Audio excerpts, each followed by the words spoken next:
Hey there, folks. I'm Matt Hansen, And I'm John Johnson. and you're listening to Planes, Trains, and Comic Books, the podcast where we discuss favorites we've reread, both classic and new comics we want to read, and everything else in between.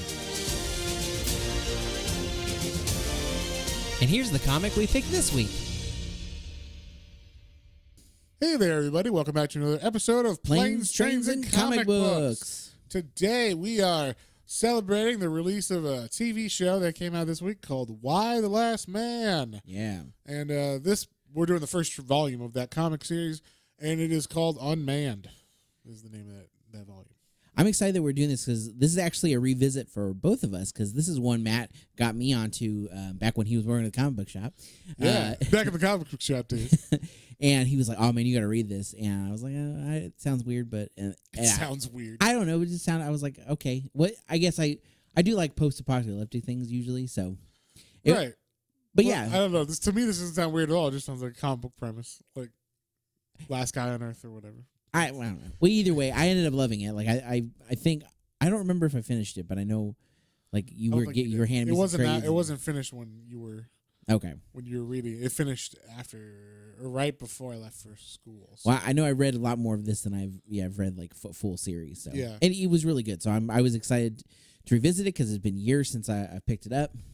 Yeah, and then like I was excited because I just read the first omnibus, which was the first 30 issues. So yeah. I was like, oh, I'm already into this. And then the show dropped, and I watched the first 3 episodes of that, and those were like, okay. And so I was like, okay, it'd be interesting to read. Well, yeah, I read it, and it's interesting to watch the show and being like, oh, I just read this. And maybe I should have. I felt bad. I wanted to wait and like because I didn't know if you were going to watch it yet or not.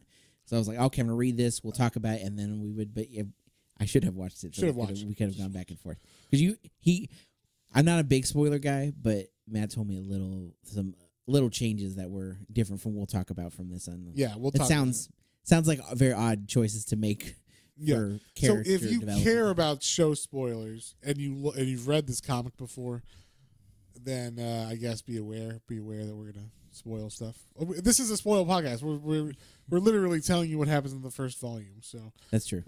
But just so you know, we are talking about the TV show too, since I watched that this week as well. So, but it's only the first 3 episodes, so it's not like spoiling the whole thing. Yeah, and I was gonna say like if it's obviously now from reading the comic, if it's close and if whatever's close in the comic, I would already know, so it's not like it wouldn't be a huge spoil. Exactly. So, anyway, you know what else is dated about this book?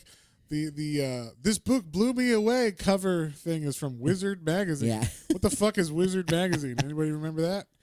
I used to love those. Yeah. I had those, and I had the Toy Fair magazines with yeah. the little basic. It was before Robot Chicken. They were doing paneled comic with Robot Chicken. Basically. Yeah, basically with action figures and shit. Yes. So that's how old this trade is. This is why God created comic books. Yeah. So I don't know. Whatever that website. This book, okay, for reference, we'll just set this book up. Okay, this book came out in 2002. It is I'll say it's the first big hit that like some of these indie things had for a while. Like this is a Vertigo book, first off, which is DC's mature line. And Vertigo, you might know because that was like the cool shit in the early 90s. That was in the late 80s. So that was, I think, officially the early 90s. But, you know, things that are considered Vertigo are all the British writers' stuff. So Sandman, which we read recently. Mm-hmm. Swamp Thing, which I'm reading right now with Alan Moore. You got, I think Watchmen's. No, I think Watchmen is under DC proper. What was it? Doom Patrol, Animal Man. All these like kind of side characters are all like, they're like weird.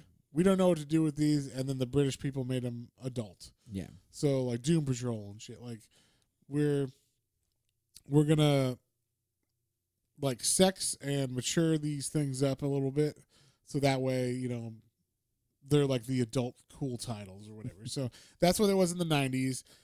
Then like there was a lull in the late 90s and like early 2000s where nothing was really like hitting, just kind of weird ideas and stuff, but nothing was really sticking. And then this book one brought like people back to Vertigo, be like, holy shit, they did a really good book.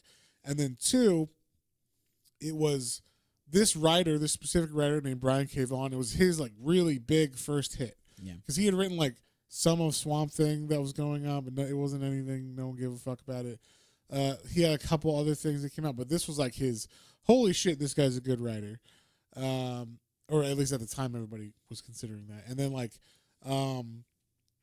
it was also like, kind of like the first of the, I'll call this like the first of the like, hey, I'm a political person. I'm going to throw some politics in this, but it's not overwhelming or obtrusive necessarily. But like, you know where I stand in my politics on these books. So, okay. I mean, it's not the first book that's ever had that editing, obviously, because like Alan Moore is obviously left wing. You can tell that from Watchmen and things like that. But like, but this was like kind of the beginning of younger people starting to do that in comics more often. So at least that's how I remember it. I was like, okay, I remember. It's not just Walking Dead, you know, or like, you know, those, because those hit later. And those weren't Vertigo, their Image, but they're still like Walking Dead and Invincible. Those came out around the same time, but they weren't like as popular yet. And then also this book was the beginning of there being titles you could recommend that were from that were non-superhero that were good enough to be like recommended to anybody, and they would probably like it. And women specifically, it was like, do you want to read a book? You're just getting into comics? Well, here's the first volume of Y the Last Man. It is $10. You know, like, and it's about all the men dying. So if you're left wing, it's probably for you. You know, like, so. Do you hate men? Yeah. Well, that's the guise of this book is that it is like a. Is this some like weird, and it makes people want to read it? Is it, if you're right wing, you go, what's this book about? Fucking, I gotta see. Man hating trash. Yeah. What is this? And then you read it, and you're like, oh, that's not what it's about at all. Yeah. and then if you're left wing and you read it, and you're like, oh, what is this? Like, it fully adheres to whatever I believe. You're like, oh no, it's just like a good story and everything. Oh, okay, cool. Like, I don't think about it. Politically, the most politics in this book are literally the very beginning of this book because just who his mom is and stuff. But otherwise, like, there's not too much political things other than just, I think back in the day, and this was something with this show as well. So the show, it's been 20 years since this book came out. Yeah. So, you know, the premise of this book starts off with like, if all the men die, then like there's not a lot of women engineers and there's not a lot of women in these fields. And I'm like, well, it's 20 years later now, and that show takes place nowadays. I'm like, I feel like there's a lot more women engineers and things now. Like, they really pushed STEM in the last 15 years for women and things like that. So I don't think, and like in this book, they have to go all the way down to like the Secretary of Education or whatever to get someone that's not a man in the cabinet. Yeah. Well, if all the men died now, it would just be Kamala Harris. Yeah. Who would be the next line of president? It would be one down from the president. So it's not like, you know, and then but after her, there's a lot of other people. There would be Nancy Pelosi, or, you know, like, it's so there's a lot of other women in this field than, you know, than there was prior or whatever, or in those positions than there was prior, at least 20 years ago. So the book kind of, I guess, worked. I don't know, what do you call it? Like, brought attention to this problem, and then, but now it wouldn't necessarily be it's not as applicable, or it's not as believable while I watch the show and they're like, there's only one nuclear physicist who's a woman. And I'm like, I don't think that's true anymore. So, in America, there's like in America specifically where they're at, but like, I'm like, I think there's more than that now. And there's also like female generals and stuff too. So they wouldn't have all died. But, yeah. But anyway, now that's like the thing. And then but that was interesting when I first started working in the comic book store. Like, you could be like right around this time you had Fables coming out, which we read. Why the Last Vertigo Man? Too? Yeah, it's Vertigo. Okay, too. yeah. So Vertigo was like, let's try to lean into these other. They would have been Image books previously, I think, but they're like, let's get some new blood. We're not just writing a Swamp Thing or Sandman again. We're gonna do new characters or new story arcs with new writers that, or at least tested writers that have good ideas or whatever, and that are more for a general audience, not just a DC superhero audience, because there's no superheroes in this book. Yeah. So, and same with Fables. There's no superheroes in that book. Although they're doing a crossover with Batman and Bigby somehow. I don't know. That's coming out now. Oh, interesting. Whatever. They're bringing it into the DCU now. But I mean, I guess there are fables or fairy tales in DC, right? They tell their children some kind of tales. Yeah. Right. So, but just in general, they're not superhero books. So you could bring someone who'd never read a comic. Generally, that would be, at least for me, is trying to sell stuff. Would be women would come in and say, "Hey, I want to read comics. I've never read a comic, but I saw X on TV. I saw X-Men or something, and it seemed cool or whatever. But where the fuck do you start with X-Men? Yeah, I don't even know where to tell someone to start with. So X-Men. I just go, okay, but do you like superheroes? Like, what's your favorite genre of movies and stuff? Then they tell you, oh, I like action or post-apocalyptic or horror or whatever. And then from there, I would go, then you would probably like Fables or Why the Last Man or one of these other titles, because there's nowhere to fucking start with some of those older series. Like, where do I start if I say I like Batman? Well, I mean, I could give you, you could always go Dark Knight, but that's still not traditional Batman. Yeah, I wouldn't. So, I would never. I don't think I would start anybody else. No, that wouldn't be my first Batman to start someone. I love it. You'd be like, I like the animated series. You'd be like, well, maybe you stick with that. Like, so yeah, it was kind of one of these. It was perfect when it came out as a salesperson in like a comic store, because I could be like, bam, I got what you need, and it pretty much covered every base. Like, I don't think there was many people that I can't think of anybody who ever came back into the store and was like, I didn't like that. I didn't like this book. Yeah, you got anything else? I didn't really dig it. So, so that's like the premise for this book. It is from 2002. It was kind of the new uprising of Vertigo from the past that it had kind of gotten stale, and this was like the new blood kind of thing. So that is the setup for this book. And like I said, it starts off pretty much right away, the first page. It says New York, Brooklyn, now. And there's a lady covered in blood, and she's like, something's wrong. And then she goes into a cop, and the cop's like out of her. She's not doing anything. She's like, what? It's just, there's nothing I can do. It's the men. And then she just pulls out a gun and shoots herself. And that's where we find out basically all the men have died on the first page. But they don't go into it yet. They cut back 29 minutes ago. Yeah. I like how they do it. You catch them on the first page, and then, okay, what happens prior to that kind of thing. I like the lead up to it, because it builds tension. Yeah, it builds a good tension. Yeah. No. So we cut to 29 minutes later in Brooklyn, and guess what? There's our main character, Yorick. That's why one of the reasons why it's called Y the Last Man. Obviously, Y chromosome, yeah. Y the Last Man, and then Y as in this dude's name is Yorick. And so he is a magician, or a struggling wannabe magician. He's just, I think he's talking. Is he talking on the phone at the beginning, or is he just talking to himself? I can't remember. But no, he's talking on the phone. Okay, yeah, he's talking to Beth. Yeah, that's right. He's talking to Beth on the phone. He's talking to his girlfriend Beth, and he's just like upside down, hanging like from a weight bar or like a pull-up bar, basically in a doorway, and he's trying to do like a what's it called? The Houdini straitjacket. Yes, there you go. Escape. And it's not going too well. But he basically he's like not a failed magician, but he's like, he just doesn't have anything going. I mean, it's a magician. How successful can you be at the beginning? Unless you're Penn and Teller or David Blaine. Yeah, and you've been doing it already. Yeah, like you what career path is that? So he's on the phone with his girlfriend. He's telling her, all this stuff about what's going on in his life. And she is in Australia. She's running around in the outback. I don't know what she's doing in the outback. She's just running around. That's all we see her doing. She's kind of just like, at least in these images on the page, like she's legitimately like just literally running on rocks. Through trail or on But I think she's there for archaeology, she's looking through Aboriginal paintings and stuff, and that's why they're there to like study that stuff. But she, is running around in the outback just for funsies, kind of thing.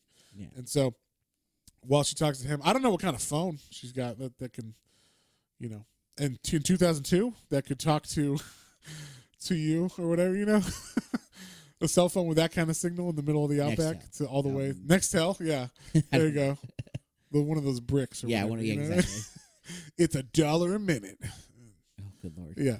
But, this would have been super long distance, too. He's on a landline phone calling Australia, cell phone in the middle of the outback. Expensive phone call. That's an expensive phone call for sure. So, anyway, he's talking to her. She's like, did you get your job? He's like, no, I didn't. He's just, nothing's working out for him. But he, in the middle of that, he puts her on hold for a second. Once again, this is an expensive phone call. Who puts her on hold because he gets another incoming call? Yeah. They'll I call. I know. Yeah. But I was going to say, because his mom's calling. His mom. So then we find out, okay, they do this obviously because we're introducing all the main characters. So turns out his mom is a congresswoman, and she's a liberal congresswoman, and she's having trouble with the president, who is somewhat right wing, and they have like a little tit for tat back and forth. Congresswoman Jennifer Brown. Yeah, and so basically they just set up like she's liberal or left wing for 2002. And he's right wing for 2002, and that's kind of the setup. That's it. And then they have like, she doesn't back down though. You see like she's a strong senator woman. So, how's Beth? She's like, I'm on the phone with her on the other line. What do you need, Mom? Exactly. And so he goes back talking to Beth, and then that's where we find out he's got a monkey because the monkey starts throwing shit at him. The monkey's name is Ampersand. Not literal poop. He's throwing like stuff on. Yes, I'm sorry. Literal shit. Yes, it is a monkey. I should. Only because it is a monkey. To clarify, it's a little kombucha monkey. Yes, very cute. Yes. So it is named Ampersand, like the and symbol. Yeah. On Turner and Hooch, and and so yeah, I mean that he's just doing that because it's a helper monkey. He's training it like as a job. Yeah, it's like a side job he's got where he just takes the monkey and trains it to help you out, and then they give it back to someone. Hopefully was trained well. I thought he was going to train it to like help with his magic. No, I think it's literally. I think it's like a program like you can train the monkeys for these people, and then they can sell them as helper monkeys or whatever. That's what I thought it was. Okay, I never got that it was his helper monkey. Why would he need a helper monkey? As part of a magic act. I don't know. That's what I thought. Just for magic? I don't know. Yeah, that's what I was thinking. Okay, no. You need an assistant, right? Well, hey, how cool is it if you have a monkey assistant? I think it's because he says, like, I applied for him is what he says. Yeah. So I'm like, I thought. And to me, that means it's a business, a separate thing you have to get. It's not for applying for a magic monkey. No, I know. I didn't apply to the government. Why do you want this monkey, sir, for my magic act? Okay, yes, I know. I felt like it was he applied for that, but then that's what he wants to ultimately use him for. But that's just no. I think he's going to give it back, having trained him for someone who's disabled that needs a monkey to help them. I don't know many monkey assistant government programs. I don't know. There was that lady who used to give her monkey Xanax and wine, and it ripped her friend's face off. Remember that? That's true. That's the only one I know. That was a chimpanzee. That program is no longer. Yeah. that was Ampersand later on. Later Ampersand.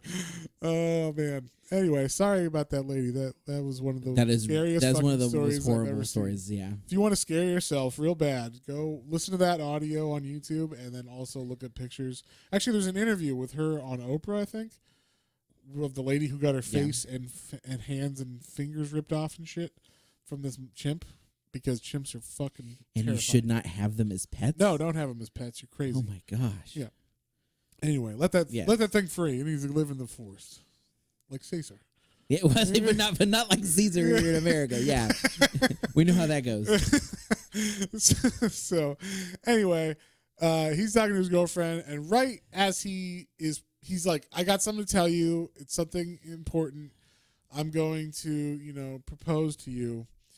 Or he asks her, hey, will you marry me? She's like, what? And then shit goes down.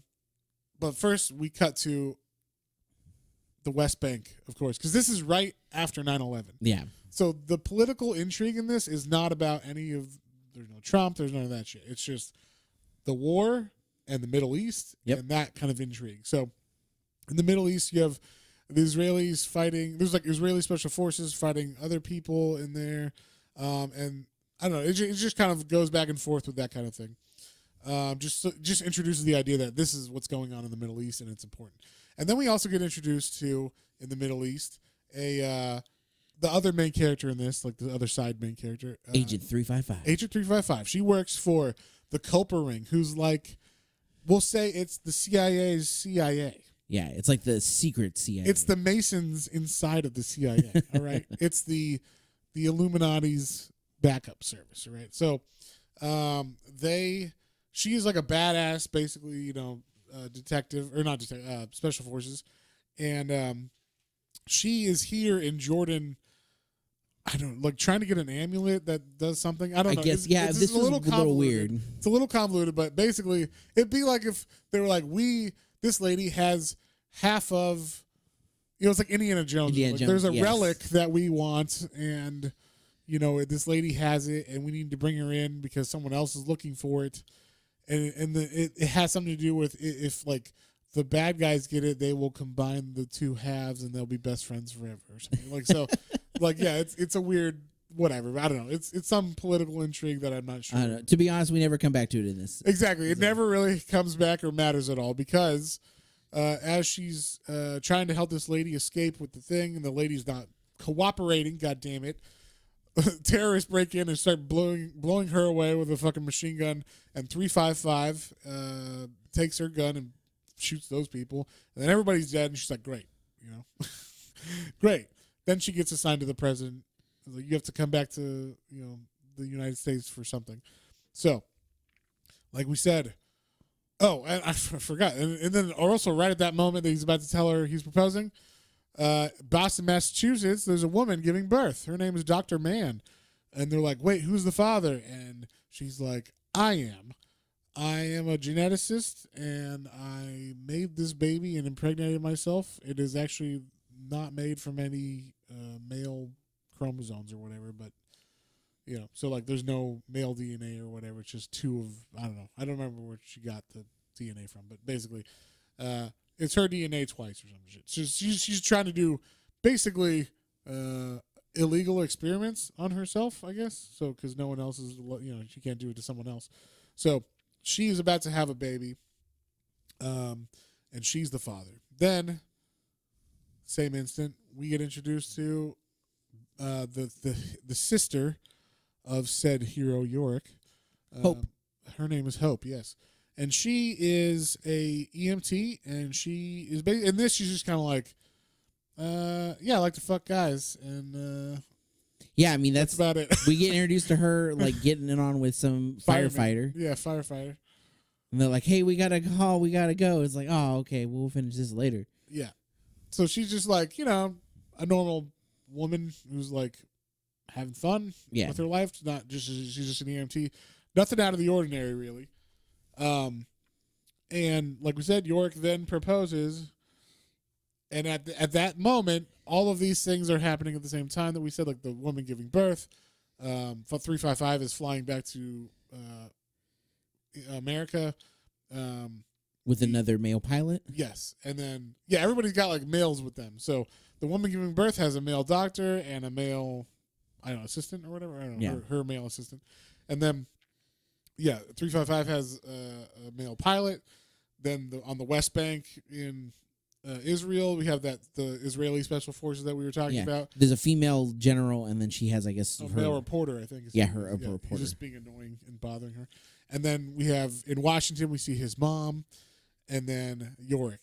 So, 3, 2, 1. All the men die.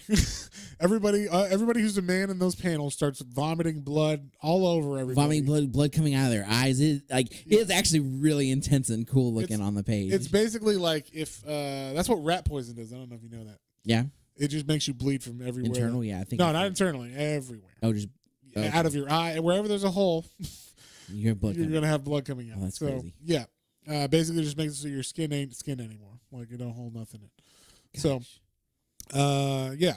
So this is kind of what would happen if rat poison. Everybody got rat poisoned all of a sudden At the same the same time. But yeah, all the men die. This is where you see like this is like I'll say this is the political stance of this book is so all men die. What does that mean? And then we cut to the Tokyo Stock Exchange. It's all men. We cut to St. Peter's, Vatican City. That's all men. Yeah. In Idaho, all the farmers, it's all men. But we also see the cows. Male cow or the bulls. The bulls die. All the bulls are dead. And so it's not just human men, it's all Y chromosome. all Y. Any animal with a Y chromosome all died. So we go to like the Netherlands and there's a brothel and there's all the men are dead. All the men that are there as the Johns dead, or whatever are dead. Same with like everybody. They just cut to all these places where a lot of them are male dominated places, and it's all men. They're all dead. Nuclear power plants, important things that keep society running or whatever. All male run are all male run at this moment, or at least a majority. Showing. So, seemingly. That's what I said. Like that. That's kind of the political conceit that you agree with in this. Like I said, I think that fairly was, the case in 2002, because then I remember there was a big push in like the late 2000s, early 2010s for equality not equality. I'm talking about STEM, women in STEM. Yeah. So like, we need to have more women in STEM, and so I think all of that's kind of come to fruition. But also for women to have like get into the higher positions, like we saw. Like, more women CEOs, more women in like those higher ranking jobs. Right, there was a push for that too, but I'm just saying that. in STEM specifically because that's like a big point of this. Yeah. Is like a lot of the engineer and pilots and things like that aren't women. So if you're trying to get those positions open, then those people in those positions, you have to kind of push for them to get STEM going and stuff. So, yeah, I think now this kind of, I'm not going to say it's moot. Like obviously. Always do better or whatever, but I'm saying I think it wouldn't be as detrimental necessarily if all the men. I mean, it would be terrible if all the men died, but if all of anybody died. But like the like, oh well, what are we gonna do? Factor wouldn't necessarily be as bad. Wouldn't be quite as impactful. Yeah, gotcha. So that makes sense. Me and Mel were talking about this, and I'm like, well, what they don't have though? There's all the garbage men. And the people that work in the sanitary plants, there ain't no women there. So all the women got the high-paying, high-STEM jobs, not the high-paying, low-STEM jobs. No one wants to work with shit. You know what I'm saying? Yeah. So a lot of those jobs still are like oil riggers. There's no, that's gonna still be a problem. Very few, if any. That's true. Divers. Oil rig divers, like those kind of people who risk their lives in a mine or whatever. That's going to be still all men probably. But so those things, obviously you need coal to burn for a lot of the power plants or at least oil to run things or whatever. So a lot of those questions would still be an issue, I think. But yeah, so we were talking about that because she was like, what kind of job do you think now would be affected? I'm like, I think that would be the biggest thing now. But yeah, so all the men die. And that's kind of like the end of the first issue. Like it just ends with you hear bang because the woman's about to kill herself, and the policewoman from the first page is killing herself, and then it was outside of Yorick's apartment, and you hear and Yorick goes hello because the phone goes dead right as he asks, "Will you marry me?" And so he never got his answer. He never gets his answer from Beth, and that's the cliffhanger it leaves. Like, what happened? But he's not dead. He's not throwing up. He's not, and his monkey isn't either. So, but all the other men did. What the fuck? So, and we should also say the art is by the wonderful Pia Guerrera. She does the entire series, which is very rare for nowadays. So, I don't know why, but to have a set of creators do a run of comics and finish it is a very rare thing nowadays. So, we need more of that to come back because when you have that consistency, the consistency across it, even if you have a couple fill-ins or something, it's not that big of a deal. But like, or at least one writer at least on the same thing. But you can't switch artists that look completely different halfway through it, or like halfway through the first arc or whatever, Yeah. like, so, unless it's like Sandman where like it changes, but it changes because the world looks different or whatever because of the guy's gemstone or whatever. So like that kind of thing makes sense. But yeah, so that's the first issue of Why the Last Man.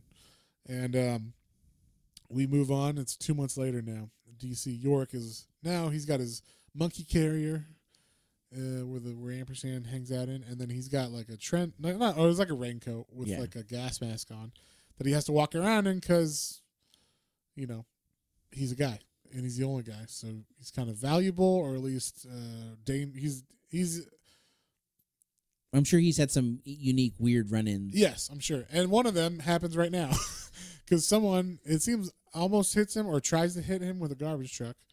It turns out it's a lady who's like collecting all the dead bodies. Then she like realizes that he's a man, and like makes him take off his mask or whatever. Or actually, I guess what happens is the monkey gets out and pulls the mask off. Yeah. So then she's like, "Oh my God, you're a man." And at first you're thinking, "Oh, are they gonna like flirt or whatever?" Like we don't know exactly what this writer was going for necessarily. Because I would say this: a lot of men might have this same book, but it goes a little different way, if you know what I mean. Yeah. Like he just oh fucks man, everybody all the I'm time. the only man left. I guess I know what we have to do. Yeah, I always wish I'd die from snoo. So yeah, it could go that way. So he kind of plays with that idea when he meets his first woman after 2 months, and she's like, "Oh, you're a real man," and so she actually grabs his junk like to check or whatever. She's like, barely a man, right? And so, how you gonna make fun of him? He's the last guy. Come on. But then she like pulls out a gun and is like, "Yeah, get inside the truck. I'm gonna take you and sell you because you're worth money." He's like, "Motherfucker." So she handcuffs him, and then she's talking to him as she's like going around, and he escapes because he's, of course, a magician, and he's got handcuffs. He can escape from handcuffs. So it turns out he's been trying to get to his mom, obviously.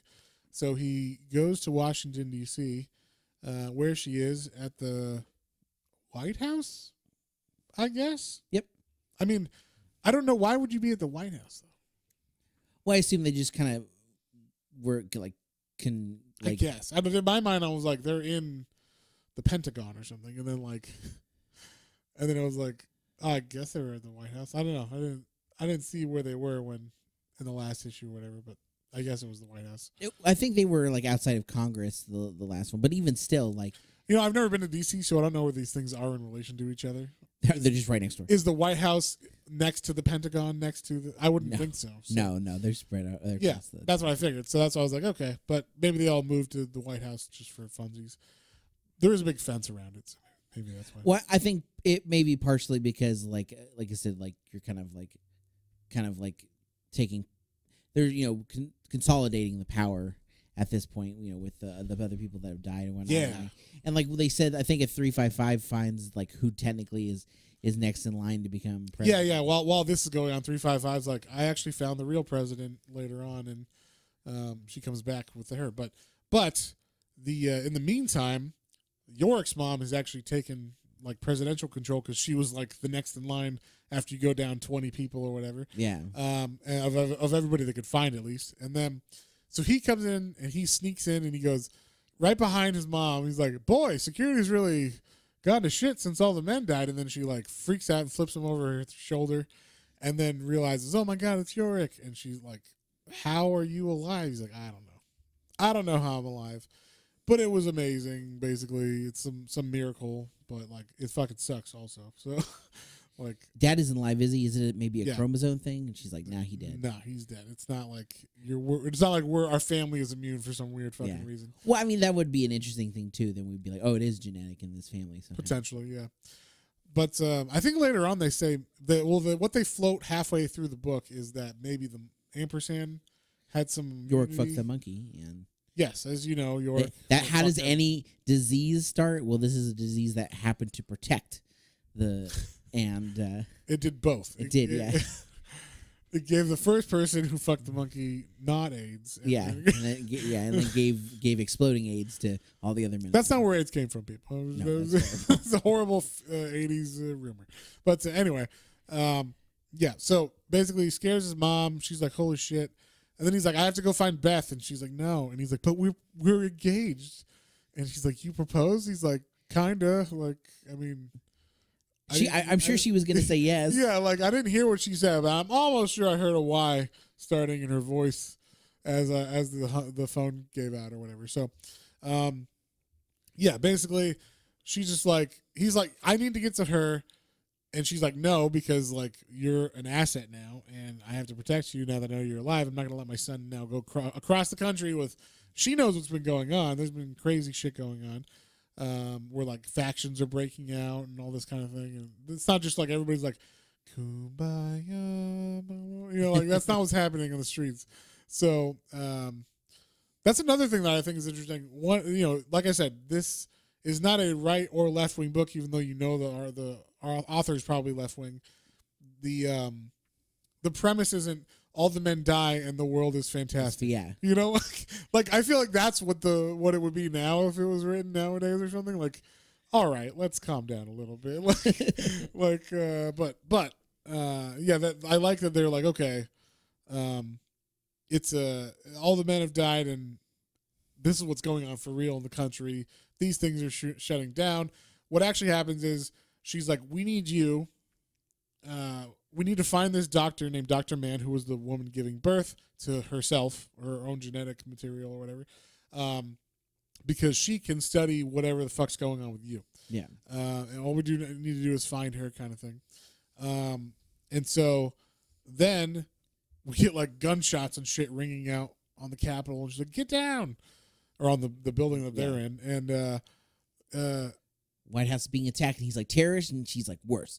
Republicans, which is why I said the beginning is there is definitely a lean in this book, but I feel like that's like their little shots, like little pot shots. Yeah, they're little. But ribs. It's not the main point of the book or whatever. Yeah, it's not like I said, if it was the main point of the book, they would open the gate and there would just be like everybody's wearing flowers, and it's fantastic. Yeah, yeah. So. Yeah, that's not what happened. When they open the door, there's like cars strewn everywhere and everything looks terrible. And they're trying to figure out how to create society again, kind of thing. So, but yeah, basically, like you said, he's like, what are those terrorists? And she's like, no, worse, Republicans. And so it turns out all the wives and family members that are left, the women of presidents, senators that were ahead of Yorick's mom in line to be president are like, fuck you.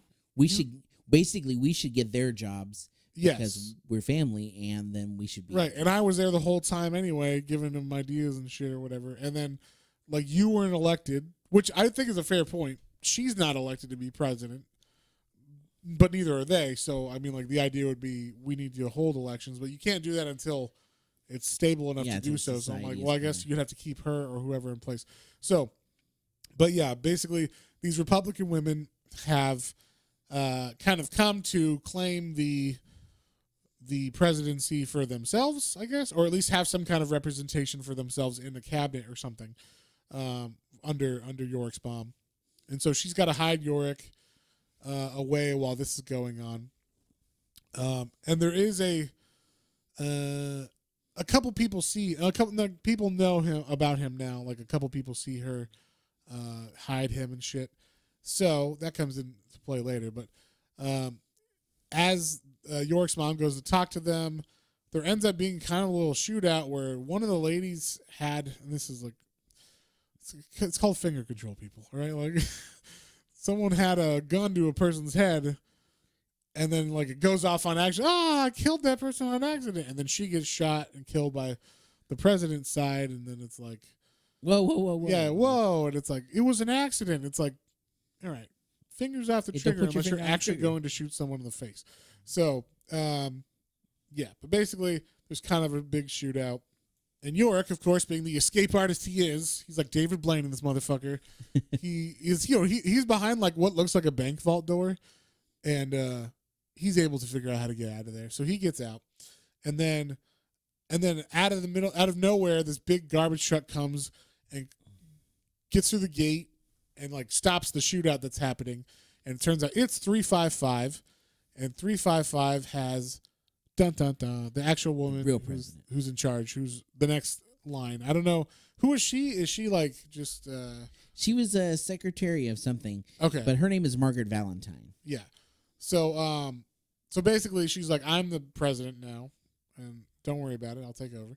And then they're arguing like, no, you're not elected either. None of you are presidents. And then all of a sudden we hear, in the words of Thomas Jefferson, that's bullshit. And because Yorick is an idiot in this, so basically he's a dumb 26-year-old kid or whatever. Yeah. So he says that, and then everybody sees, oh my God, a man, and that kind of puts everybody like stops everybody's arguing, and then she's like, it's my son. His mom is like, God damn it, like you're an idiot. 1, for saying that. 2, you're an idiot for leaving the bunker. 3, you're an idiot. What the fuck? Like, why are you revealing yourself to people? But yeah, basically, he reveals himself, and the president gets put in charge of things above her mom, or his mom now. So now his mom's not president. And then they all decide that what's going to happen is we need to get Dr. Mann, and we need her to test on Yorick, and then Yorick can go do whatever the fuck he wants with Beth. But 355 is going to protect him, because 355 is she's working the best at what she does. She's the best at what she does. God damn it! And so and then we cut to Israel, and we see that Israel Special Forces.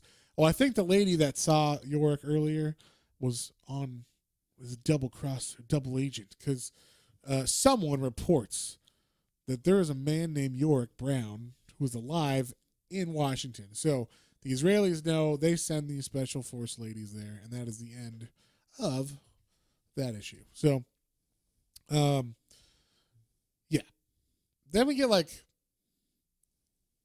I don't know, like there's a couple issues in this that is like, it's just kind of setting a mood or a tone. It doesn't really push the story forward.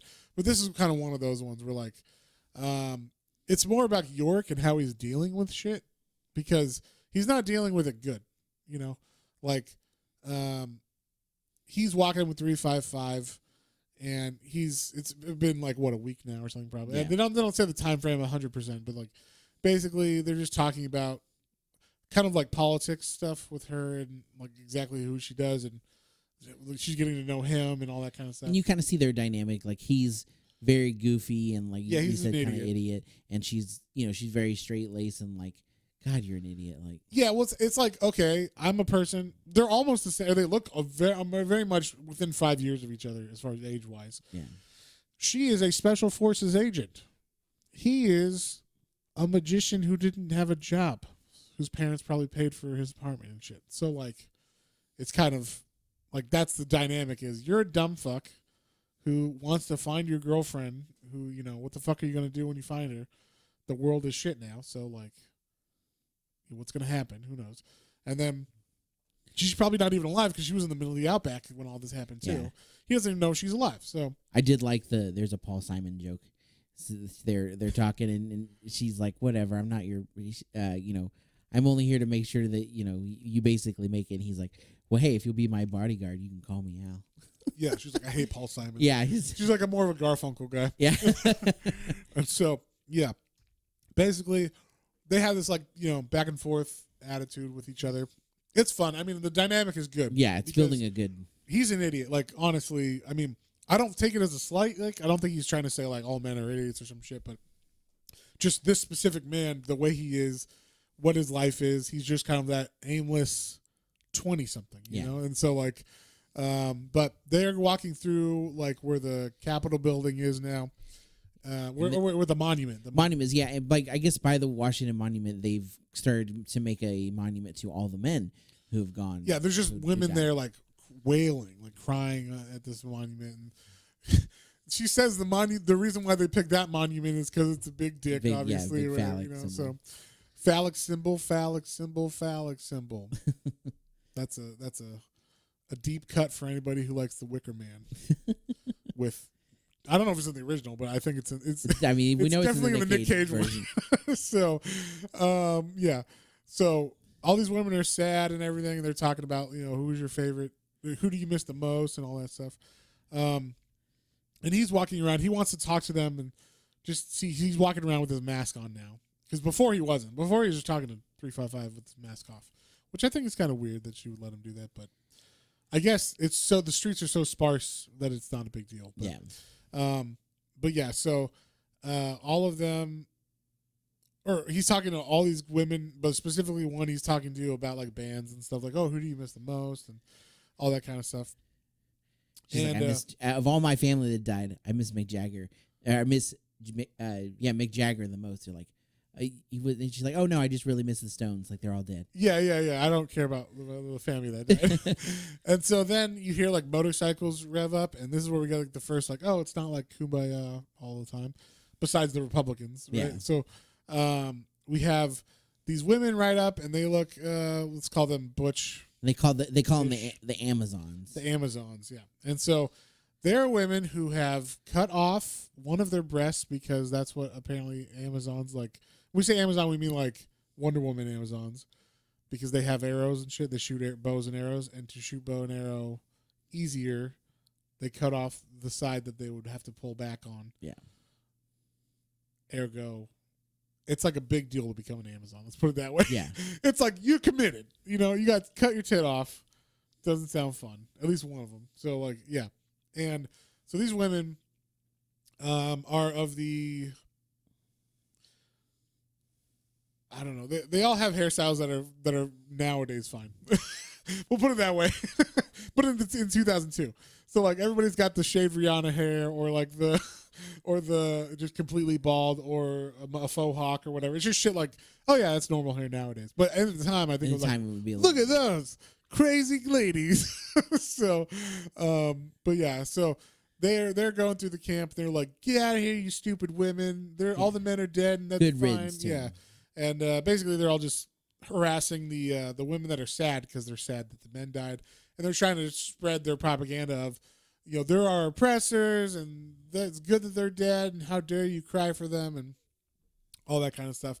And then Yorick gets pissed off because he sees them for the first time, and he goes up to them and he takes his fucking hat off. Now, I thought this was kind of unbelievable. The only people who see him, I mean, we're talking like there were hundreds of people at this monument, and the Amazon scared all of them away before he pulled his mask off. I guess so. But he approaches them with his mask off and he's like, I'm a fucking man, and you're a fucking, and they're like, you're not a man. Like, they're all dead. We've seen, I guess what there are now are, they don't say this in the book because this wasn't a topic back then, but obviously they're trans men. And then specifically they talk about men who dress as women. Women who dress as men. I'm sorry, yeah. Women who dress as men for sex, like to be like sex workers for the women now. Like they dress like them, just not because they are trans, but just because it's like like I said, like sex work, or maybe it is because they're trans too. But they don't specifically bring up trans in this book, like they do in the show now. Because in the show they talk about it directly. Yeah. Okay, cool. Because that was a controversial thing in this. It's like, you can't say all the men died or all the males died. You have to say all the Y chromosome animals died or whatever. Yeah. So, which is more accurate in this, at least too. So, but yeah, they don't have trans men specifically in this, other than the ones that are like sex workers who are now presenting as men so that they will get sex work. Or whatever. Gotcha. So for the heterosexual women that now there's a market for that. So, not that there wasn't before, but no. You know what I'm saying? Yeah. But the Amazons are like, whoa. Yeah. You're not what a man. the fuck? And so then they automatically start beating the shit out of him. Like, we're gonna rectify that then. That you're they're like, we're gonna kill you because we don't want you around, and like you won't be able to oppress us ever again, kind of thing. So they start attacking him with like knives and shit, and he's able to spray paint one in the face and get kind of. I mean, he gets a little bit on them, but there's 4 of them and 1 of him. So they hold him down. They're about to slit his throat, and then 355 shows up and just hits the one with the knife in the face, but like without even. She's like, nothing in her hand, no weapon or anything. She just the panel is her standing still, and then panel with fist up, and then the lady's on the ground. So you're like, she was like, "Ah!" Like Bruce Lee style, just like, holy shit. So the other women run away when they see that. So, and they're all like, well, we have to go tell whoever our leader or whatever is that there's a man. So 355's like, you fucking idiot. I left you for like 10 minutes because Ampersand got away. That's actually why like Yorick split off, because they're like, oh, Ampersand ran away or whatever. So like, but yeah, she's able to catch him and then brings him back and sees Yorick being a fucking idiot, showing himself to the most dangerous people in this book probably up until this point. And so, yeah. So basically, now they have motorcycles, but now we see at the Baltimore Convention Center, the women come back from that, the Amazons come back from that fight, and now they're telling the head woman named Victoria that, hey, there is a man, he is alive, and then they're like, well, who will go, kill this man in honor of like us Amazons and everything, and who steps forward to say they will? But I will go. I am Hero Brown, Yorick's sister. Yep. She has cut off one of her boobs and is fully involved in this She's cult. joined the sisterhood of Amazons. Of Amazonians. And so so she doesn't know it, but she's after her brother because they didn't know his name. They didn't remember his name or anything. And so that's like the big like what's gonna happen, and this thing is like, oh, his sister's bad, and then like Yorick is being an idiot all the time and revealing himself at inopportune moments, and then so Yorick, he's everybody's going through PTSD right now. Yorick is also having PTSD. He's having fucked up dreams. He just wants to go see Beth, and she is, dead maybe. He doesn't know. He has no idea. So he's just having dreams whenever he goes to sleep, dreams of Beth and her being dead or dying or, bleeding out. Or having blood come out of all of her orifices. Yeah. Not that there's a reason for that, but it's probably just your dreams mixing up shit. And so they're in Boston now. They've traveled all the way from D.C. to Boston, which is a fairly good trek. But they had motorcycles. They had motorcycles for fun now. They're heading to go get Dr. Mann, like we said. That's where Dr. Mann is in Boston. And but in the meantime, we cut back to Victoria, the Amazonian leader.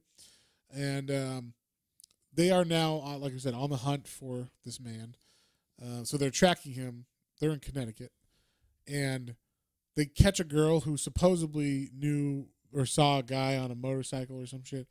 And so, like, where is he? He's like, fuck you, you Amazon bitch or whatever. Like, I don't agree with what you're doing. She spits on Victoria, and Hero is with her. Hero's like the bodyguard of Victoria. She's got a gun to her head, and she's like, kill her. And Hero's like, without even questioning, just kills her right in front of her. And it's like, okay. So, like, that's how they're trying to show, like, Hero's, like, in this she is cult. all in. Yeah, she's all in. So, but then we cut to Boston now, and Yorick and 355 are breaking in to Dr. Mann's laboratory. And it turns out that Yorick is actually able to pick locks and stuff, too. So he actually makes himself useful sometimes with his magic skills in this new world. But he breaks in. They find Dr. Mann, who tries to attack them because obviously she's like, who the fuck are you? And they're like, no. We got the man. We got a man. We got a monkey man. And we got a man. A man, so, a monkey man. And yeah. And so she's like, oh, my God. Like, we have to, we got to figure this out. She actually thinks that she caused the plague because of her like, tampering with God or whatever, tampering with nature. So she thinks that, like, when her baby was born, which is technically true, like, the second her baby was born and it was stillborn, it like that released the virus because then all the men in the operating room died and then all the men in the world died. So she thinks that she's having PTSD from that. The only one not having PTSD is 355. She's just like I'm a stone cold killer all the time. So, So Dr. Mann's like, oh my God, I can't believe there's an actual man, and they're about to like start getting blood and stuff because she's like, I have to get blood, like if we're gonna do tests here or whatever. And Ampersand, wants to start with the monkey because maybe that probably has a higher thing for like transmutability to other species and stuff. And so he sees the needle and he's like, needles. He knows what that is. No. Fuck that. So he runs away. And goddamn monkey. I always during the series, that's like their like how to get out of jail free card of like, why would we go elsewhere? That monkey got away. Oh, that monkey got away. So. Happens. I will say that is one of the few not annoying, but like tropey things in this book. Is like, how do we move to the next? How do we get them out of this place into the next? Oh, the monkey gets away. Monkey got away. Someone finds it. They meet them. Ergo, they go somewhere else. Or whatever. So, but yeah, they get out of that place trying to get the monkey, and then it's like 4 hours later, and then you hear, "Shalom." So it's the Israeli women, the Israeli special forces. They have finally got all the way to America from Israel. It's been, I don't know, a couple months or whatever now. So, and they go, I don't know how they knew to go to Dr. Mann, other than maybe that lady heard Yorick and there's a geneticist named Dr. Mann that is in Boston. Or they were able to figure it out eventually. But they go and they see, there's been like a fight or a scuffle in here because, like, at the beginning, Dr. Mann was fighting them. And they're like, well, we don't know what she's found or what she's done yet, but no one's in the place yet right now. So, like, let's just burn everything. So then it's like 6 hours later. They finally caught the monkey. Yeah, they're bringing him back. And I don't know why they didn't see this earlier because it's a giant light in the middle of the city. But the whole building is burned down as they're walking towards the lab. And like, oh, my God. She's like, all my samples, all my research, information, everything. all my research was in that lab. And he's like, well, don't you have like a cloud or something? He didn't call it a cloud. A backup. But it is a cloud because she's like, oh, that actually uploads to the server in California. So if I'm going to get that information, I won't have the samples, but I'll at least have the data so I can test your stuff against them. So that's like the premise of what they're going to do. They're like, okay, now we're going to California, and that's on the way, for Yorick to get to Australia. He's like, okay, well, we'll go to California with you. I'll help you there. And that's like the end of the book, basically. We just leave it. He's going to California. Yeah. I did like the last page. It's a fun like splash page of them in the middle of 3 streets combining. So it's a fork in the road. They have to go a different way, but it's also a big Y. So that was fun. Yeah. Yeah, there's a lot of cool art stuff like that in this book. Yeah. Like the artist does a good job of like using the environment to like, put little hidden things like that. Not hidden because that's obviously it, but clever things like that. But I mean that's basically the first premise or the original premise of this book is just these first 5 issues, and it's like a simple premise, but I will say this book reads really fast. It's really fun. And it gets more like intense and like there's some really fun. I'll say this when I first once the Amazons are involved and things like that, it gets more like to me more interesting because the political intrigue that they set up at the beginning, I'm kind of like I don't give a fuck about any of that because like it's kind of solved right away. Like now his mom's not the president, so we don't need to worry about her. It's some other lady, and then now we got Israelis after him, and then. But like within 3 books, it gets pretty like, oh, what's this? Like, what's going on here? Or whatever. Yeah. Like, there's some interesting things that you would not have thought of prior to reading this book, kind of thing. Yeah, so, I'm definitely gonna read, go back and start reading more. I might actually read it all this time. I probably will. Well, you can borrow my omnibus because I have that if you want. Okay, that's actually the best way to read it personally, unless you have the books already. I think I have all the trades. Oh, you have all of them? I think so. You have all the trades? I think I have 1 through 10, at least. Oh, okay. Well, then I'm gonna need to borrow the last 4 years, because I don't. They didn't put it. This is stupid of DC. How about when the show's about 6 months before the show drops, you put out the first omnibus. Then when the show drops, how about you put out the second omnibus? DC, we know you've been listening in because you finally took the time to bring back our. Oh, why am I blanking now? What? all our Bring back. not I was gonna say Milestone. Image Milestone, our Milestone comics. Yes.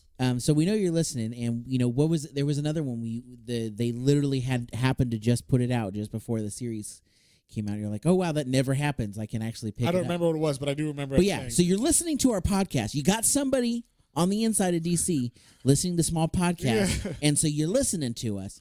Get on it. Yeah. If you want to make more money, and you have something of your property that is having some kind of tie into your comics coming out, it might be a good idea to drop the product. I agree. I don't know why they do that. I'm looking up right now to see when it does come out because and it's not like you don't know and can't get stuff in line.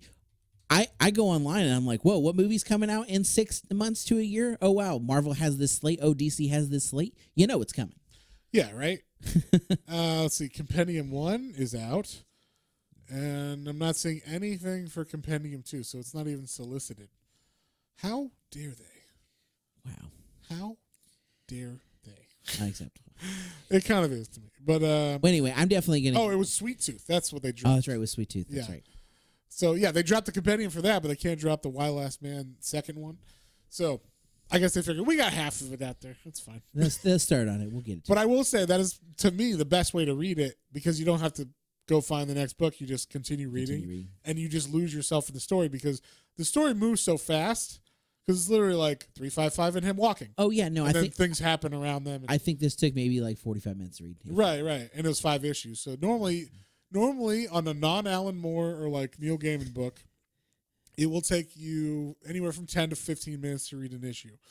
Unless you're really fucking fast and not looking at anything. Yeah. But this book, like 5-10 minutes to read an issue, depending on what's going on. Yeah, for real. So, it's because there's no, this is like also one of the newer books that doesn't have any inner dialogue, any thought bubbles, any of that shit. True. No. There's no narrator. It's just, I'm literally talking or reading what the two people are saying to each other. There's no inner thought balloons or anything like that. So, and if there are sequences like that, it's always going to be a dream sequence.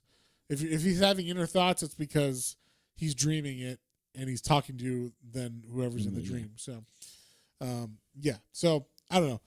I don't know why DC or Marvel don't figure out how to put out books when their fucking shows drop or movies drop. Or like put things in prints, like Eternals is coming out, and good luck trying to find Eternals. Yeah. Other than like new ones that they're doing, but like, But they're not basing Jack it on Kirby those ones? runs. They're No. exactly. So it doesn't make any sense. I don't fucking understand them, but that's just. I guess I'm the idiot. I don't know.